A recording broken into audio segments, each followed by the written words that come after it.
¿Qué tal? Muy buenas noches. Aquí estamos, comenzando una nueva edición de Sin Fronteras por la pantalla de TV Ciudad con Maite Sarasola, como todos los lunes. Alejandro Abar, ¿cómo andás? Bueno, muy bien. Hoy vamos a hablar de un tema que está muy, pero muy presente a nivel político, no solamente local, sino también en todo el mundo. Hablamos de la polarización, que parece ser una de las características principales de las sociedades modernas. Por eso hoy vamos a ver qué está pasando en nuestra región, que no es la excepción. Y de hecho la fuerte irrupción de la ultraderecha y también la masificación de las redes sociales aparentan ser dos elementos que marcan fuertemente lo que es esta sociedad que está cada vez más fragmentada. ¿Cómo influye la política a nivel, o justamente esta polarización a nivel político, y qué está pasando en nuestro país? Es lo que trataremos de descifrar en esta edición de Sin Fronteras.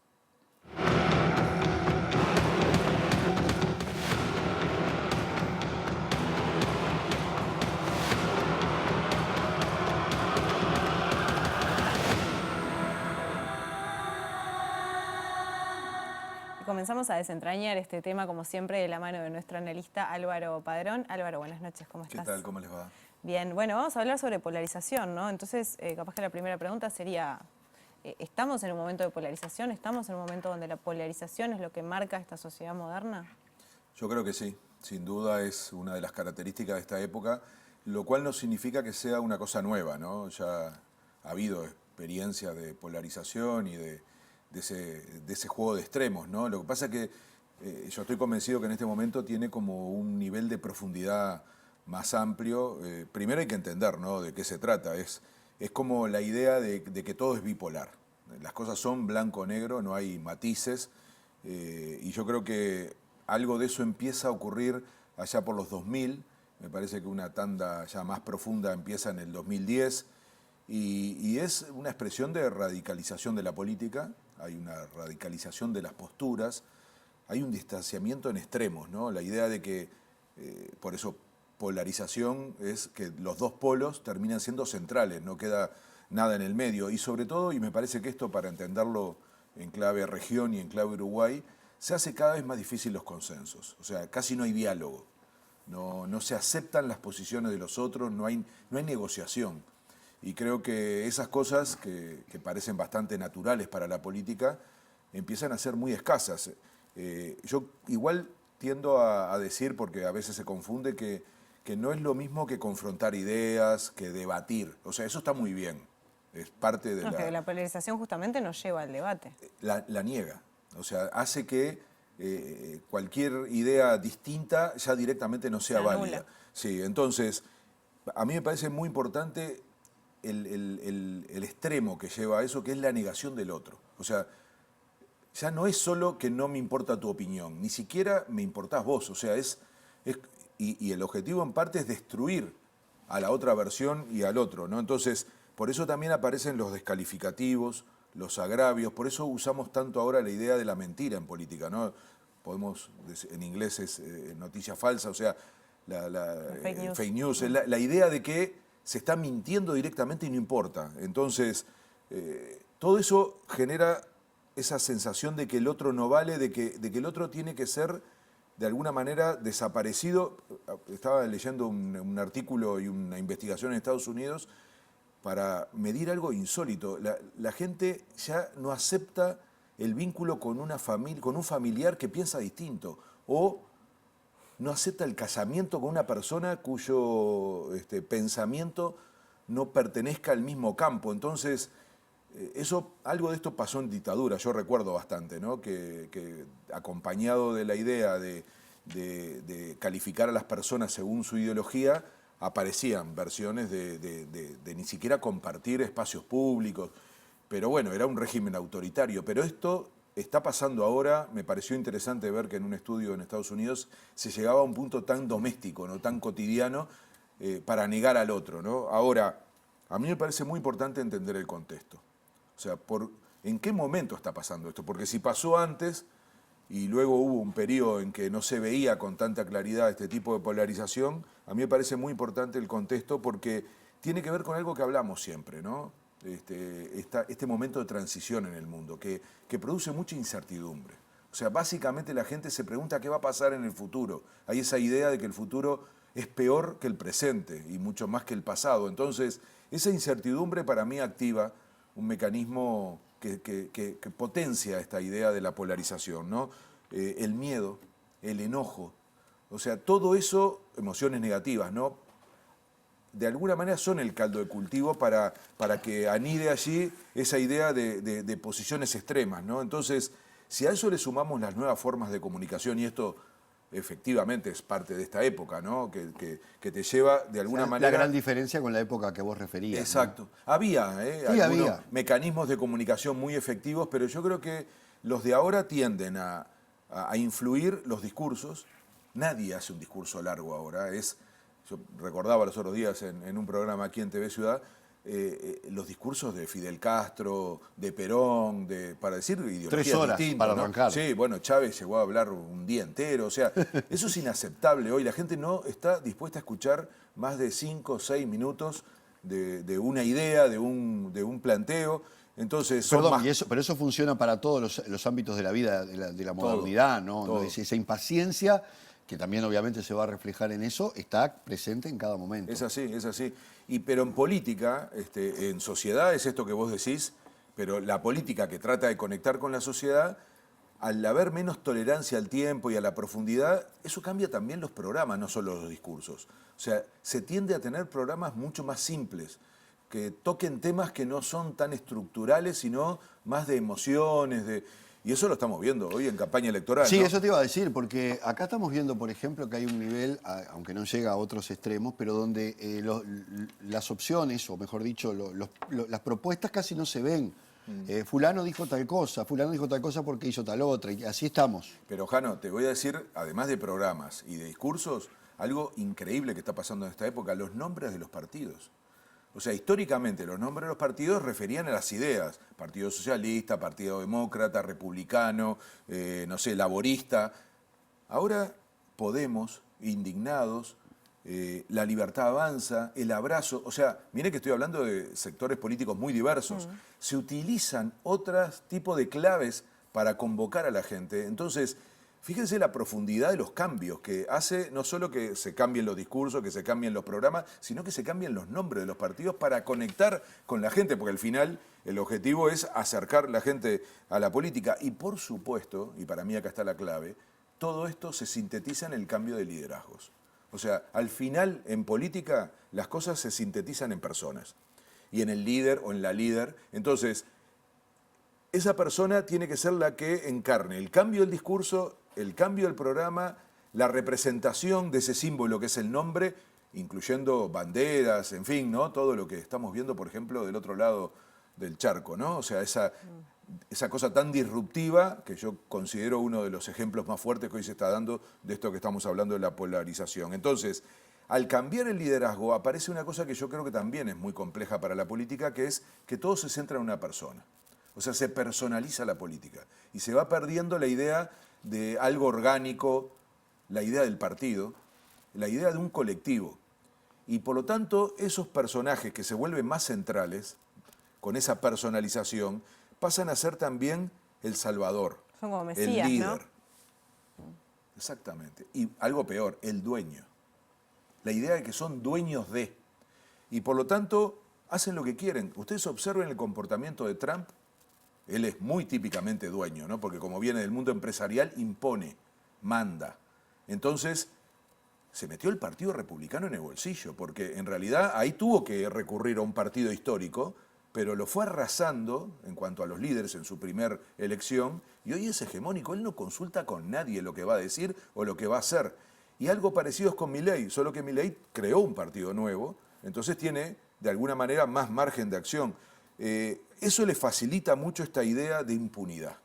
Y si ustedes observan, tiene que haber cierta impunidad para la polarización, porque uno dice, pero ¿cómo no le cuesta nada hacer esto? ¿Con quién lo discutió? ¿Dónde lo decidió? Porque sabemos que ese tipo de práctica política tiene, de alguna manera, después consecuencias. Entonces, está muy asociada a la impunidad y a esta idea de la personalización de la política, si no, yo creo que sería imposible en el marco de colectivos, y por eso es tan importante el sistema de partidos para limitar la polarización, para generar colectivos que discuten las cosas antes de que Sí, pasen. pero ojo, que ahora los partidos se están formando en torno a esos personajes y no necesariamente vienen de los partidos, lo estamos viendo en distintos países, ¿no? Sí, sí, sí. Álvaro, ¿y quiénes ganan con una sociedad polarizada? ¿Cómo influye esto en las democracias? Y yo creo que ganan los que no tienen vocación democrática, claramente, los que usan la democracia, pero que al final es porque les conviene el momento. Gana la antipolítica, que está de moda. Varios de estos que mencionamos. En sus discursos lo tienen Milei, siempre lo tuvo como Clarísimo, muy sí. claro, ¿no? Sí. Pero mirá la asociación que yo hago, porque gana la antipolítica, pero favoreciendo a los que tienen poder. Porque ese discurso de antipolítica, voy a nombrar a los dos mismos que vengo nombrando, Trump y Milei, hablan de las élites, contra las élites, o Milei contra la casta. Pero en el fondo están defendiendo sectores poderosos económicos. Bueno, Milei acordó en su momento con Macri también, ¿no? Si Sí, vamos a hablar no, de pero castas además en básicamente Argentina. defiende a los grandes empresarios, ¿no? Él viene de allí, incluso... Vengo para achicar el Estado y agrandarle los bolsillos, le dijo a los Absolutamente. empresarios en un discurso que dio hace poco en la Unión Empresarial Sí, de sí, Argentina. Milei es como la versión ya sin ningún tapujo, ¿no? Porque incluso Trump tenía un poco más de cuidado, ahora tiene un poco menos, pero Trump es un multimillonario, o sea, ¿de qué élite me está hablando? Cuando cuestiona a la élite a la que él no pertenezca. Entonces, por lo tanto, ganan los sectores económicos concentrados y sobre todo pierde la democracia. Yo creo que el gran perdedor de todo esto, la democracia, es la sociedad. Es la democracia porque se achica, se reduce a la mínima expresión. Y yo, ahí me importa mucho decir esto de que usan la democracia, ¿no? Porque alguien me va a contestar inmediatamente, bueno, pero ganaron con elecciones, sí, pero es muy relativo porque, por ejemplo, Trump ganó y cuando pierde hizo, ¿se acuerdan, no? El ataque al Capitolio, o sea, fue promovido por él, hasta el día de hoy hay juicios en relación a esto. Lo que hizo Bolsonaro en Brasil. Es lo mismo. Es lo mismo, es cuando gano me sirve, cuando pierdo ya no respeto más las leyes, las reglas de la democracia. Puedo decir lo mismo de Venezuela. Maduro, yo estaba pensando en Maduro cuando estabas diciendo lo primero también, Sí. lo del Mesías y lo de respetar. No tengo determinadas dudas que cuestiones. hay muchos de estos elementos que se ubican hoy en la realidad venezolana, en la realidad nicaragüense, en la realidad de El Salvador. ¿Alguien cree seriamente en ese triunfo con esos porcentajes? Si no es parte de toda esta retórica y de toda esta Perdón, forma de en hacer un proceso política. bastante viscoso, ¿no? Porque Sí. la Constitución no permitía la reelección y yo no he visto mucha Es indignación que así empieza, internacional. por eso vuelvo a Venezuela también, o a Claro. Nicaragua, la eternidad en los mandatos, ¿no? Porque yo soy el que viene a salvar, porque todo lo demás no existe, no vale, la negación de lo demás, o sea, sobre todo la muerte de la pluralidad. O sea, la pluralidad es una de las cosas que inmediatamente sucumbe con la polarización, porque al ser bipolar, al ser solo blanco y negro, no hay forma de que en el medio aparezca nada, y la pluralidad justamente radica en esos grises, en esa negación de los extremos que se creen los dueños de la verdad. Ahora, Álvaro, hay una internacionalización de esto, porque aquel que comparte ciertos postulados de Milei los comparte de Bolsonaro, los comparte de Trump y viceversa. Es Sí. decir, que hay una tendencia a acompañar, como vos decís, también a nivel internacional esa polarización que se da en otros países que no tienen nada que ver con el nuestro. Es que yo creo que es un fenómeno internacional y como hemos dicho tantas veces en este programa, que ya la interdependencia es inevitable. Entonces, podemos decir hasta contagio, diría yo. Así como pasa con la salud, nos pasó con el COVID, para mí en política hay un efecto contagio. Y hay un efecto copia también, porque empieza a haber esta idea de que al que le fue bien, yo voy a hacer lo mismo. Y repito, no es para hoy, por lo menos no en mi bloque, en el bloque siguiente entran de lleno en Uruguay, ¿no? Pero hay un contagio y uno empieza a verlo en el comportamiento de algunos políticos que copian lo que está pasando en otros lugares, usan las mismas frases, las mismas técnicas, y yo creo que el punto superior de esto es que además empieza a haber coordinación. Bueno, ya hemos hablado sobre los vínculos con Europa, pero también en la región, el hijo de Bolsonaro con Milei, después Milei con Trump, después Milei con Israel. Hay una coordinación Yo diría que premeditada, a esta ¿no? altura hay una internacional con este discurso, le podemos llamar de ultraderecha, también lo hay con sectores que se dicen de izquierda y que al final con una actitud autoritaria le pasan por arriba a la pluralidad, a la democracia, y se creen dueños de la verdad y por lo tanto los que tienen que permanecer en el poder, no importa pasen. ¿A qué costo? ¿A qué costo? Entonces, a mí me parece que en este caso, para esta idea de lo internacional, Milei es un jugador fuerte, ¿no? Estuvo en España también con Vox, Sí, ¿no? sí, lo Ya están movía usando en mucho. realidad, porque él no es el que conduce.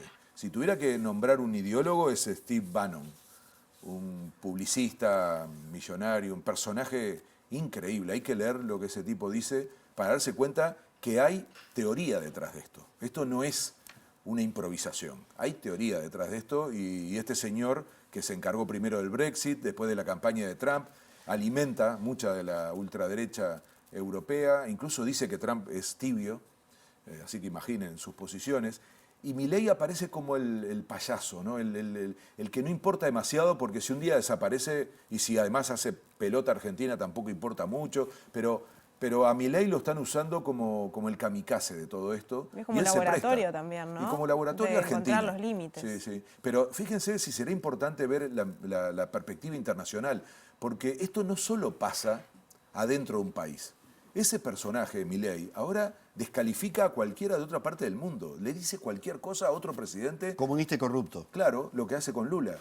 Pero ¿por qué lo digo? Porque, ¿qué decíamos al principio? Que la polarización al final es el hecho de que no se pueda negociar, de que no hay diálogo posible. ¿Qué pasa con Milei a nivel regional? Ahora, No va a los cumbres. No va a un lugar donde esté Lula. Pero se dan cuenta del efecto, porque en un país es destructivo, porque no se producen ninguna posibilidad de conversación, de acuerdo, de consenso. Pasa también en la región. Y por lo tanto, otro problema que tenemos es que con esto se inhabilita la cooperación, la integración regional, porque esa polarización, ahora llevada al terreno regional, hace que no sea posible una reunión. ¿Pueden terminar el periodo sin reunirse Lula y Milei, por Es la ejemplo? primera vez que está pasando en muchísimos años que no haya todavía una reunión formal entre el presidente de Brasil y el presidente de Argentina. Fenómeno histórico. Increíble. Y eso es resultado de esta práctica de polarización. Ahora, Álvaro, hablando de la polarización, cuando uno entra un ratito en el club de la pelea, como decía el especialista colombiano que estuvo ahí donde está sentado, no recuerdo el nombre, pero que hablaba de los fenómenos de las redes sociales, uno entra... Omar Rincón. Omar Rincón. Uno entra brillante, ¿no? Uno entra a la red X y de afuera, o incluso en Facebook o en alguna otra, pero sobre todo en Twitter o en la ex Twitter, uno encuentra allí ya de entrada, ve las discusiones, ¿no? Uno ni participa, las mira de lejos y ve el mismo signo, es decir, la discusión es polarizada, es decir, a ese nivel, en los posteos que se hacen en los medios de comunicación con determinada noticia, todo lo que ves es... Sí, yo ahí No te es un análisis. agrego, Jano, otra cosa que se conecta con esto que yo decía del estudio que se hizo en Estados Unidos, la idea de burbujas, ¿no? De que yo solo escucho a los que piensan igual que yo. Eso te va generando un ejercicio de convencimiento de que no hay otras opiniones posibles. Y eso es muy típico de esta época, por eso decía que el cambio en la comunicación y los sistemas de comunicación están de alguna manera como contexto favoreciendo esta práctica de una manera quizá mucho más profunda que las experiencias de polarización anteriores. Yo creo que esta idea de que solo nos juntamos con los que piensan igual y solo escuchamos los mismos argumentos que yo ya tengo, bueno, eso va confirmando, va quitándote la capacidad de comprender algo diverso y me parece que encima con liderazgos que lo favorecen, esa combinación es tremenda, ¿no? Entonces hay una cuestión vinculada a la forma de comunicación, a las redes, a lo que uno consume en materia de opinión y me parece que todo hace que finalmente tengamos un caldo de cultivo muy peligroso que solo se resuelve con más democracia, ¿no? ¿Y qué pasa con Uruguay entonces? Vamos a estar hablando un poco porque el estudio justamente Sí. tiene que ver con eso. El bloque siguiente es a fondo con eso y además con elementos empíricos y demás. Yo vuelvo a decir que me distancio mucho de la versión de la excepcionalidad uruguaya, ¿no? Aparece un mapa y un ranking que nos pone fantásticos. Creo que, no sé si no estamos en el lugar cuarto de los países menos polarizados del mundo. ¿Cómo será la cosa? Pero sí, pero es que ahí lo que yo digo es que la comparación, a ver, viviendo al lado de Argentina, Sí, claro. siempre vamos a quedar... No picamos. Claro, entonces, para bien y para mal, digo, ¿eh? Ojo, porque yo considero que es un país fantástico y por suerte vivimos al lado de ese país. Pero desde el punto de vista de un análisis, yo creo que nos tenemos que comparar con nosotros mismos. Y me parece que vamos camino a traer esas ideas para aquí dentro, ¿no? Hace 10 años nadie decía que, al contrario, decíamos Uruguay no tiene narcotráfico, miren lo que está pasando ahora. O sea, negar estas cosas solo lleva a que cuando aparecen no tengamos tiempo para reaccionar. Y que ya hay algunas figuras dentro de la política que abogan estas Total, ideas, sí. ¿no? Y estas formas, y por ejemplo especialmente en redes sociales. Sí, sí, por eso digo que cuidado con, porque además también vamos a decir que son excepciones, pero yo creo que ya no son excepciones, Y no hay tanta condena tampoco a nivel político, creo que eso es lo que llama bastante la atención. Hay como eso que vos decías de la impunidad también, hay como una determinada impunidad en el manejo de las redes de determinados políticos y políticas. Y empezás a en nuestro país. naturalizar entonces es una forma de aceptar. Y yo diría que eso por un lado de las actitudes, que alguien puede decir, al final son personales, yo escuché mucho decir eso, ¿no?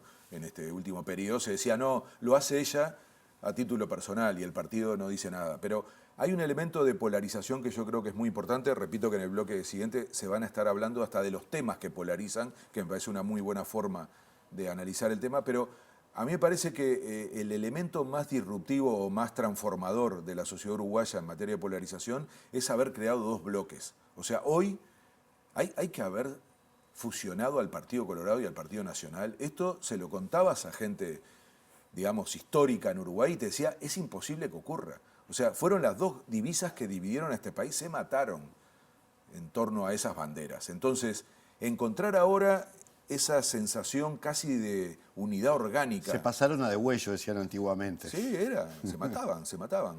La historia de Uruguay tiene que ver con la lucha entre estos dos grandes partidos, el Partido Colorado y el Partido Blanco, el Partido Nacional. Pero la sensación que ahora uno escucha de gente liderando, un candidato a presidente que dice, yo me siento parte de la coalición, yo soy nativo coalicionista. Es decir, eso significa prácticamente Concepto distinto. que no existe más todo lo que representaban esos dos grandes partidos, que además tienen mucho que ver con ideas, con historias. Entonces, la idea de que se juntan todos contra, porque ese es el asunto, no es que se juntaron pensando en intereses comunes, en ideales comunes, Por en una historia afinidad. común, sino para, y lo dicen explícitamente, para evitar que otro partido gane. Entonces, no es tanto por las ideas propias, sino para evitar, de vuelta se dan cuenta esta idea de la polarización, de destruir y de estar en contra de. Bueno, Entonces, ahí Ojeda, el candidato del Partido Colorado, es el que tiene el discurso más fuerte en ese sentido, Sí, ¿no? y Y más claro de que esto es contra el FA. y lo hace desde una perspectiva de renovación, dice él, ¿no? De gente joven que ahora, o sea, está dándole futuro a esa idea. Por lo tanto, yo creo que estamos lejos de estar aislados de esa realidad y que me parece que discutirla a fondo, sobre todo no para negar procesos políticos, ¿no? Sino para tratar de evitar que esta sea la práctica que se instala en Uruguay, porque repito, la primer víctima de esta práctica es la democracia. Álvaro Padrón, muchísimas A gracias ustedes. como siempre. Bueno, quédense que ya en el próximo bloque vamos a estar conversando con el politólogo argentino Iván Juliácar. Ya venimos.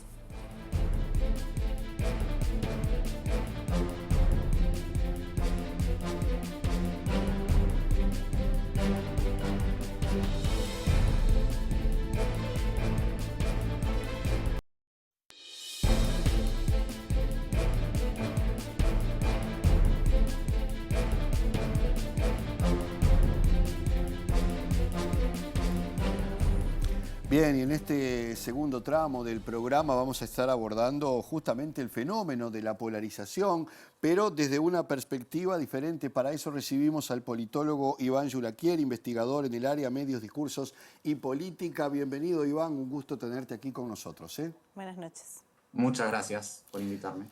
Bueno, Iván está presentando, acá nos conocemos todos, Dirigencia Política, Debate Público y Polarización Política en Uruguay, que está a cargo de la Fundación Friedrich Ebert Stiftung, que consultó a 30 dirigentes políticos de los principales partidos políticos del país para responder fundamentalmente qué tan polarizado está el Uruguay. Y antes de meternos en esa realidad nacional, en plena vigencia en la carrera electoral, hablemos de un plano más general, Iván. Si es que la polarización existió desde siempre, cómo aterriza en nuestra región, en nuestra política, tal como la estamos viendo ahora. Sí, bueno, la polarización es un fenómeno fundamental de la política, no es algo nuevo, no es algo que haya surgido ahora y que lo hayamos visto por primera vez ahora, sino que quizás la novedad que tenemos en este periodo, en este momento de la historia, es que es la primera vez desde el regreso de las democracias donde vemos un nivel muy alto de polarización en América Latina, ¿no? En América del Sur. Y entonces ahí quizás está la novedad, no tanto en que la polarización haya sido un fenómeno nuevo, sino que sin dudas en Europa y en los países centrales antes de la Segunda Guerra Mundial, sin dudas en nuestra región en la década del 60 y del 70 fueron momentos de mucha polarización. Y a la vez junto con eso me parece que hay que definir a qué entendemos por polarización, porque a veces puede ser visto esto como una disputa fuerte entre sectores políticos que están confrontados, que disputan dentro de la democracia por ganar el fervor o el favor popular.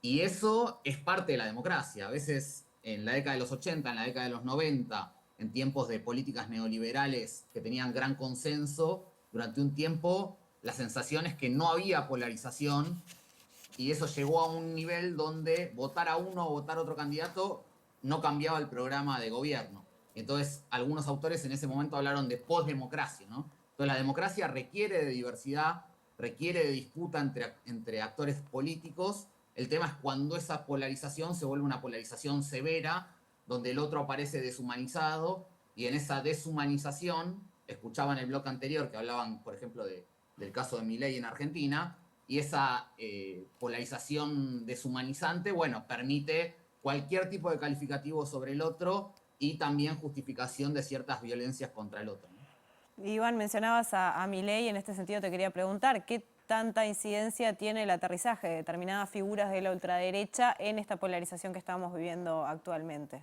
¿Incide? Bueno, sin dudas lo que está generándose en este momento en gran parte del mundo, no en todo el mundo, es que en general la polarización viene desde la extrema derecha. No es que necesariamente tenga que ser así, podría haber sido que venga más desde la izquierda, pero la verdad es que hoy es difícil pensar, porque a veces uno podría pensar, bueno, la polarización son dos actores que no se ponen de acuerdo y unos extreman, los otros extreman, puede ser, pero muchas veces lo que estamos viendo en distintos países, en Argentina, en Brasil, en Estados Unidos, es que esa polarización es asimétrica. Es decir, hay un sector que tira mucho más la polarización que el otro, y en ese caso el crecimiento de la extrema derecha, que se explica por bastantes cuestiones, pero en términos de la derecha, las derechas, las centroderechas o las derechas clásicas terminan siendo deglutidas o dominadas por las extremas derechas, y ese proceso lo vemos claramente en este momento en la Argentina. Bueno, a medida que va pasando eso, también se extrema todo el debate público y también la democracia requiere cierto diálogo y cierta legitimidad que uno le otorga al adversario político. Si uno considera al adversario político como alguien carente de toda legitimidad, como alguien que representa una amenaza existencial para la ciudadanía, para la civilización, como a veces lo puede llamar Milei, que llama ratas y otro tipo de calificativos que evito para la televisión mucho más groseros que ese, bueno, cuando estás en ese debate es mucho más difícil construir la democracia, porque la democracia justamente se basa en la gestión de las diferencias. La democracia no es ponerse todos de acuerdo, no es tirar para el mismo lado, sino que es cómo gestionás esas disputas entre actores que no piensan igual. Iván, recién hablábamos también de que en esta época particularmente las redes sociales han tenido un impacto que han hecho distinta esta polarización. ¿Han cambiado la forma del debate tal cual lo conocemos hoy? Sí, claramente, claramente, ¿no? En algo de lo que decía Álvaro Padrón recién, respecto de que uno siempre es mayoría en las redes sociales, ¿no? Siempre siente que el resto piensa como uno. Y también hay algo en lo que se basa la sociedad, pero sin duda es la democracia, que es, hay un montón de instancias de mediación que uno tiene cuando participa socialmente.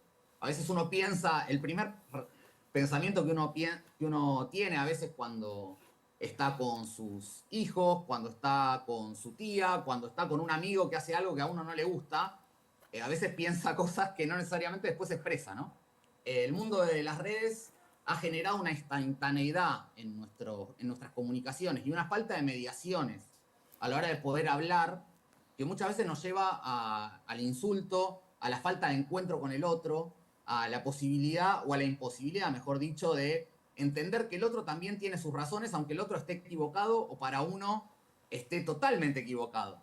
Pero eso sin duda las redes lo han producido, y ahí me parece que es interesante también marcar ciertas diferencias, ¿no? No siempre, y en América Latina, con la historia que hemos tenido de dictaduras largas, en algunos países más, en otros menos, los medios de comunicación fueron en nuestros países los grandes garantes de la democracia, ¿no? Hay países donde más, hay países donde menos, y entonces los medios ahí a veces pueden jugar un rol más amortiguador de la polarización, porque permiten que distintos actores con pensamientos distintos formen parte de un espacio y también suman en sus noticias, no sé, en este caso que estamos en campaña política en Uruguay, que haya, bueno, que estén todos los candidatos representados y que tengan más o menos el mismo tiempo al aire y también puedan ser invitados a los programas y discutir entre ellos. Eso puede ser.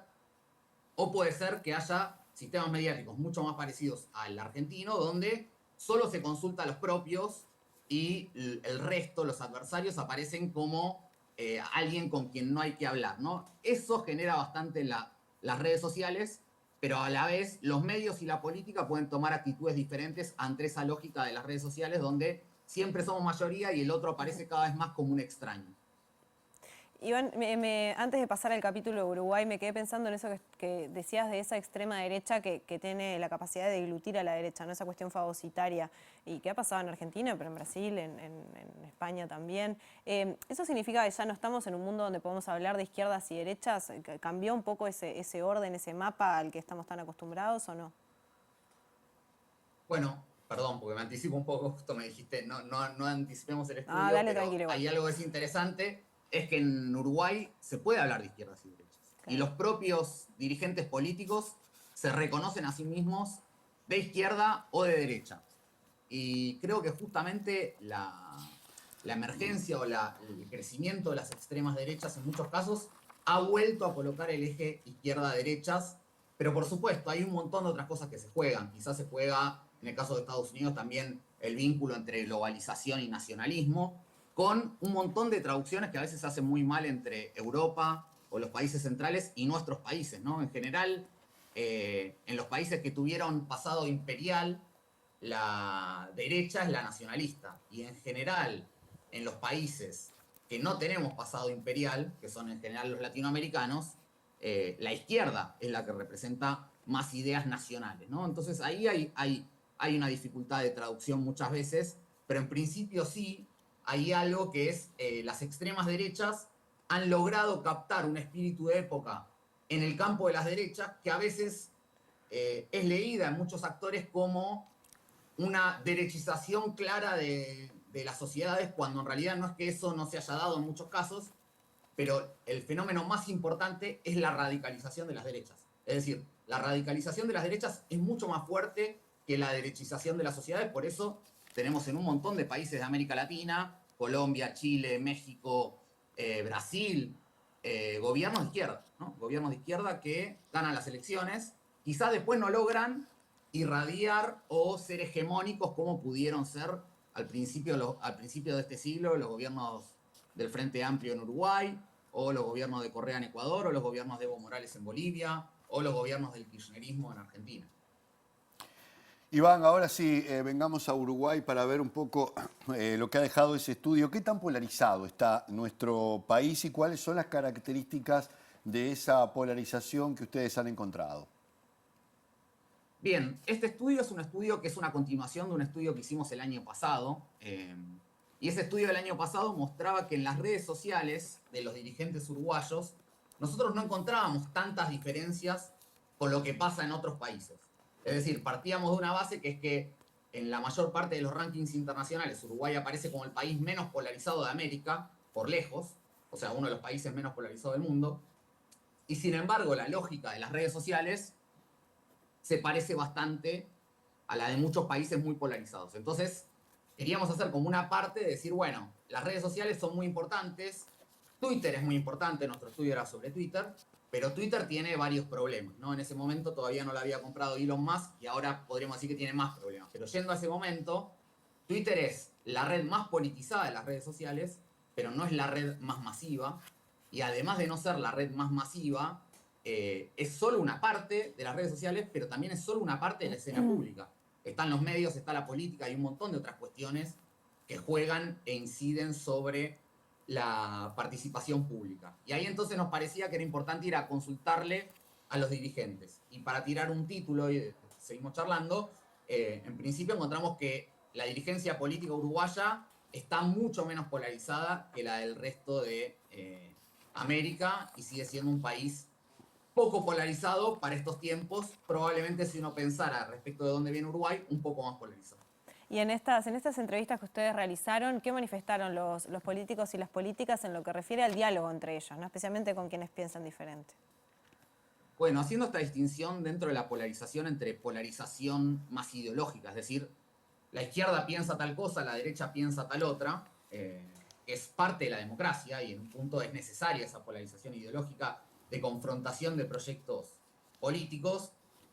Hay una pregunta que es ver si hay una polarización severa o tóxica, donde el otro aparece deshumanizado o como ilegítimo, y ahí hicimos una pregunta que era si era fácil dialogar con los otros políticos, que era la pregunta que hacías, ¿no? Y ahí encontramos que 3/4 partes o 3 de cada 4 de los dirigentes políticos dicen que es fácil, y la mayoría dice muy fácil, hablar con el otro político. Hablar con el otro político, tener diálogo, considerar al otro como un actor legítimo que representa intereses y a ciertos sectores sociales, es parte de la salud de la democracia y es parte también de una democracia viva, entendiendo que no te vas a poner de acuerdo en todo, que el proyecto económico, el proyecto social no necesariamente va a ser el mismo, si no, no tendríamos democracia, ¿no? Entonces, en ese marco encontramos que en Uruguay todavía esa idea de el diálogo con el otro, que apareciera en Uruguay como algo fundamental para la dirigencia política, sigue estando. Con todas las particularidades que hay que tener en cuenta, ¿no? Este es un estudio que hicimos sobre los dirigentes. Probablemente lo que nosotros vemos de los dirigentes es de este momento de la dirigencia. Habría que ver cómo evoluciona eso respecto de la dirigencia y también qué pasa por abajo, ¿no? Este es el arriba de la política. Iván, vos hablabas de temas que polarizan y temas que no. Empecemos justamente por los que polarizan. Por ejemplo, el sindicalismo, las ayudas sociales. ¿Por qué crees que sucede esto? ¿Y la población involucrada en estos temas es estigmatizada recibiendo ataques constantes? Bueno, nosotros estudiamos, sí, los dos temas que aparecen como más polarizantes en realidad son 3, son sindicalismo, ayudas sociales y corrupción. Respecto del sindicalismo, bueno, como es de esperar, digamos, ¿no? El sindicalismo hay una visión muy positiva de parte del Frente Amplio y muy negativa de parte de la coalición oficialista, ¿no? O sea, y ahí hay un punto de total desacuerdo entre unos y otros sobre un actor fundamental de la vida pública, ¿no? Que es el sindicalismo, ¿no?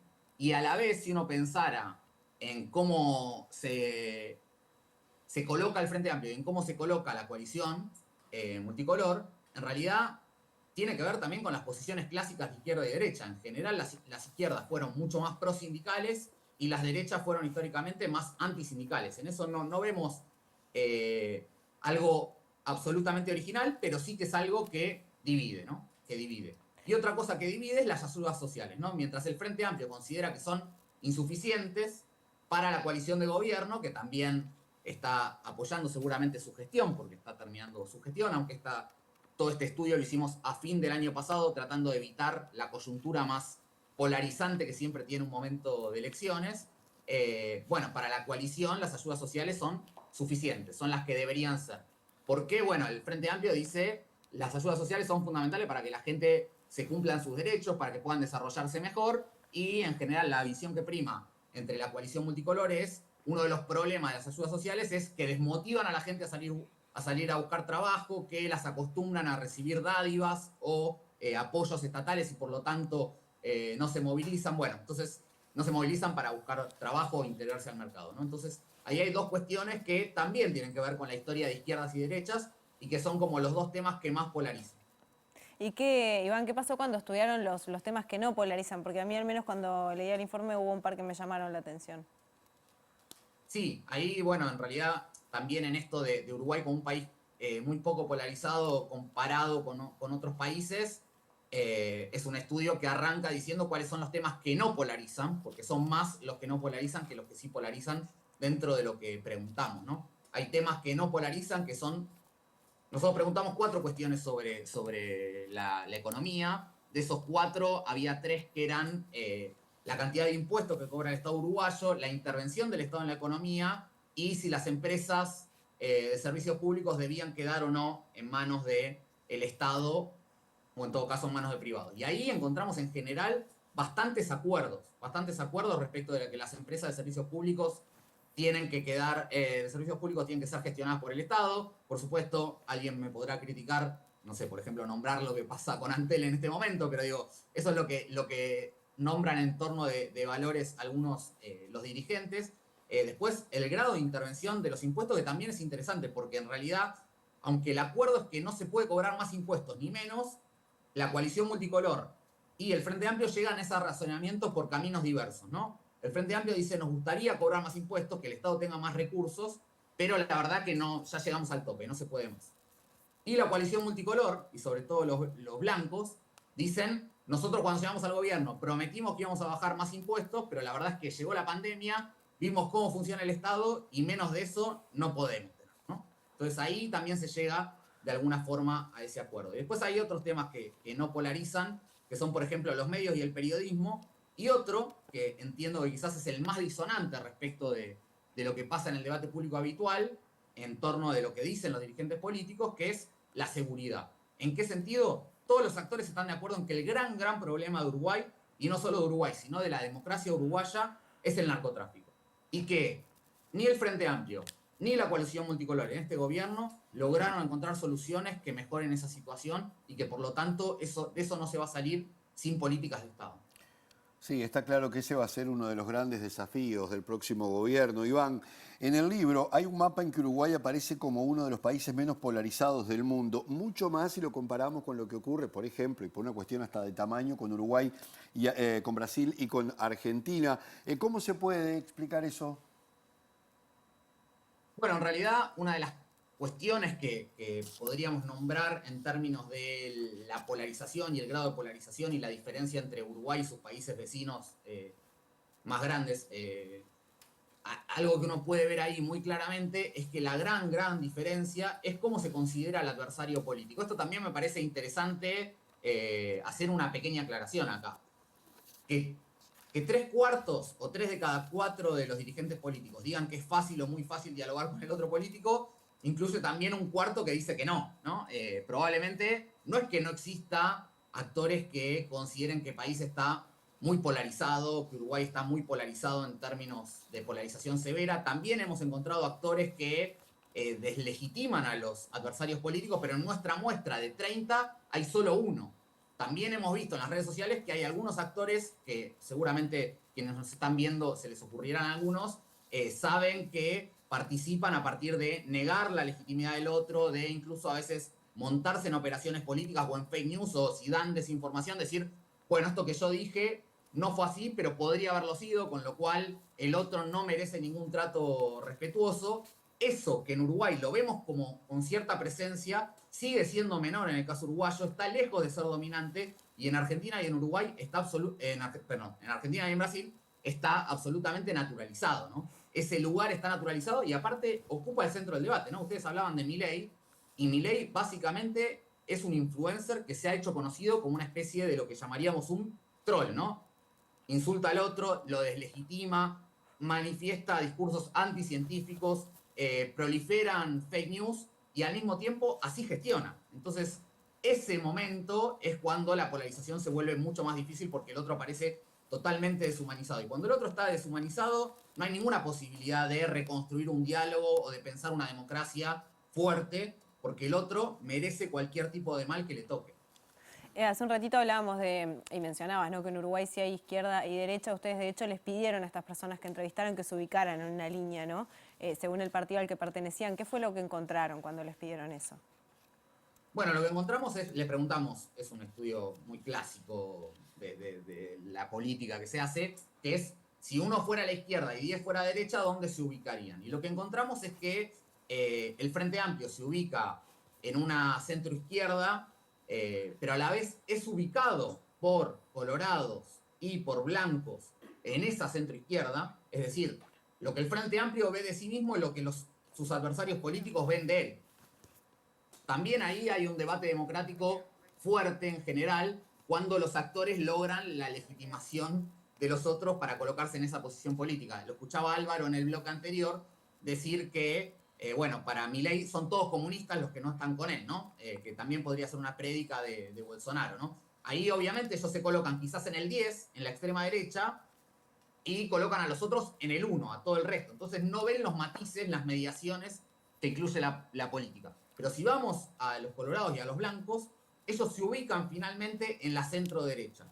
El Frente Amplio los ubica un poco más a la derecha, pero colorados y blancos a la hora de autodefinirse se colocan ellos mismos en la centro derecha. También es interesante que tanto colorados como blancos como frente amplistas todos se consideran a la izquierda de sus partidos. Es decir, les preguntamos, ¿cómo ves al Frente Amplio? ¿Cómo ves a cada uno de los partidos? ¿No?